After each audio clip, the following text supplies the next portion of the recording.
Yeah, well, this is where the big guns step in. Race 3 on the program, the Blackfriars Handicap over the 1,200 metre journey.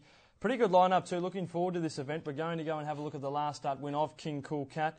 This was on the 21st of August. He defeats Pete the Profiler. We also get Galdora out of the event. But all honours with the winner, King Cool Cat. For the way clear is General Albert. Pete the Profiler fourth, a length away, and 2 to Ken Bond. But King Cool Cat giving them something to run down at the 200 is the leader. General Albert's trying to push up near the fence. 10 Aces can't go on, and now Pete the Profiler is starting to run on strongly. Pete the Profiler comes at King Cool Cat, but he kicks again. And King Cool Cat fights off Pete. It was a wonderful win by King Cool Cat, made it 4 wins on the spin. Challenged by Pete the Profiler, repelled that challenge, hit the line really well. Talk about the horse going up to Kalgoorlie for the Hannons Handicap. Duncan Miller claims he's 2, stays in the 74 grade, but rises now to 57.5 with a claim. We'll talk about the machinations of the race a little later on, but let's have a look at another replay. Yes, we're going back to have a look at the last start performance of Underline, finishing 7th behind Golden Heart. Wasn't beaten all that far. Also in the race, we get Ken's Double and Sheena Said Grey. Behind them, Dane's Mystery. Outside of him, Golden Heart with the shadow roll. Looks to be hanging a little here. On the fence, Gold Rocks has got through very quickly, followed by Moonlight Drive. Underline at the head of the others. Ken's Double reaches the lead from Dante's Volante and Gold Rocks. Dane's Mystery, Golden Heart, Moonlight Drive is gathering them in on the extreme outside, though. It's Moonlight Drive, Golden Heart, Dane's Mystery getting through late centrum. Golden Heart, and on the outside. Okay, well, that was only last Saturday, and it was a very strong race. Our last race of the program, 1,000 metres, so it was a better race than the race that King Cool Cat won. Let's go through them. I thought Underline was sensational. It drew the wide alley and sat wide all the way and really fought on well, running home a 32.84 sectional, and that run followed a 3 wide without cover run behind Lady Doll. Also in that race, Sheena Said Grey wasn't bad. You'd look at it and think 3.5 lengths, but its closing sectional was 32.97. Big question mark though on Sheena Said Grey at the journey. I just don't know. It gets to 1,200 metres. And the other was, who was the other one? Ken's Double. Ken's Double's good. Yeah. Ken's Double's really good. Up there on the pace, doing all the bullocking work. Only shirked it in about the last 50 metres. 33.48 was the time run. The claim here's a good one. Campbell McCullum brings him down to 58 kilograms. Yeah, is the distance also a worry for Underline, matey? 3 starts at the journey yet to be placed? You could say that. Statistically, you'd have to agree with that, Matt. But I just think that 2 starts ago, Underline sat 3 wide without cover, 1,000 metres, and Lady Doll just got him late in the race. So I think Underline's probably looking for 1,200 metres. The race itself, there's plenty of pace drawn inside of King Cool Cat, and he is dropping from 13 to 1,200, which probably isn't a lot, but it just means that the tempo is going to be a bit quicker than he's been racing in. I'm a little worried he could get caught wide here, right. You know, and you'd think that if I was riding General Albert, I was riding Ken's Double or Chopin, I'd be very keen to make King Cool Cat work hard, because if they just let him cut across and lead that like he's been doing his races, then just mark down win number 5 to him. Yeah, but so if they do make him work, Marty, we looking to like a Ken's Double maybe, or an Underline? I think something just behind the pace, getting that run, and it should be Underline, and Ken's Double would get the run and maybe able to expose King Cool Cat later. He is getting up in the weights, 57.5 kilograms.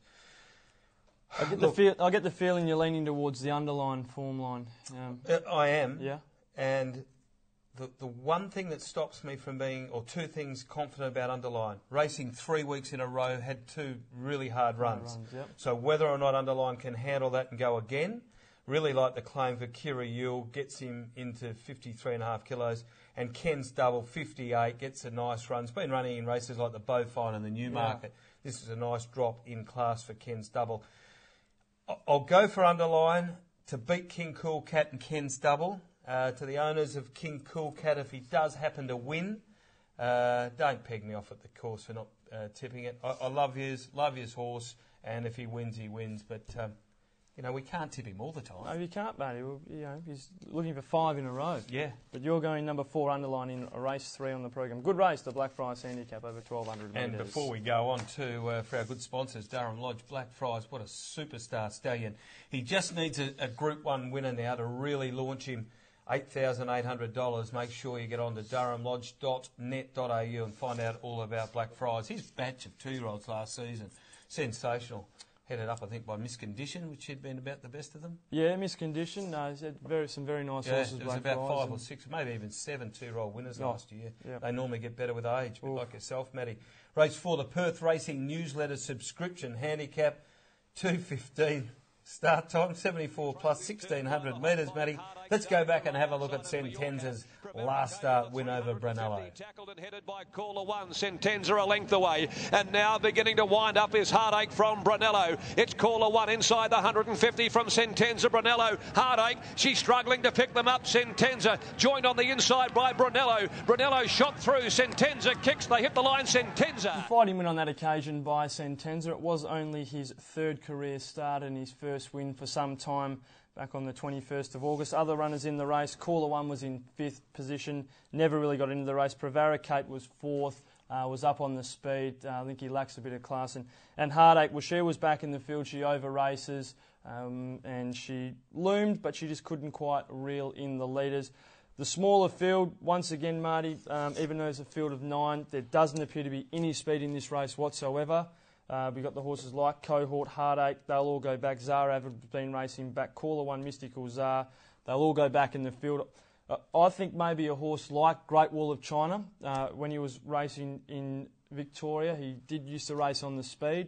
Maybe they might try and roll forward from barrier 9. If they do, I don't think they'll be running along at any breakneck speed, and you might be able to get away with a bit. And each way, I think the 2 Great Wall of China might be a big chance.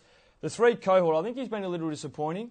Well, he has been. Not a little. I think he's been very disappointing. Yeah, I think you're spot on there. He's back to the 1,600 metres. He's another horse that will be back in the field. We all know if he turns up, he'll be very hard to beat, but he's just doing a lot of things wrong in the racing still, mate. He still wants to lay in badly, and I'm still a bit of a knock on Cohort. So each way in a tricky race, a race with no speed. Number 2, Great Wall of China for me. Race 4, horse 2. Dropping off Heartache, eh? Yeah, well, I am, just because I think it's the same that's going to happen what did last start. They don't, Bob and Sandra Peters don't like their horses racing up on the speed.